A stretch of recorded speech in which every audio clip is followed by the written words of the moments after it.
Welcome to Blizzard Fire. We hope this video helps fire up your solution. You begin by collecting the references you want to format. Select them now in the document.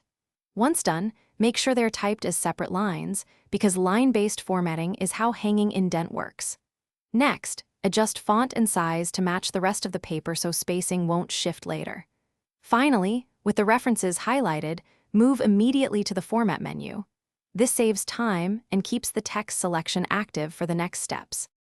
With the references still selected, open Format, then align and indent and choose indentation options. Now set left to 0 and change special to hanging pick 0, 5 inches as a common standard, or adjust to your style guide.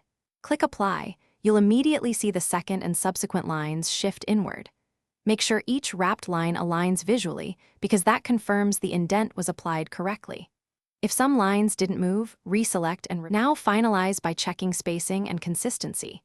Toggle single or double spacing per your guide and confirm the hanging distance is uniform. Once satisfied, use the ruler to fine-tune the indent visually.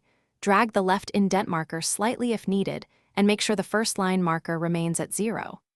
If formatting breaks, for example, inconsistent indents or pasted styles, clear formatting for the selection and reapply the hanging indent. This removes stray styles that interfere and resolves most.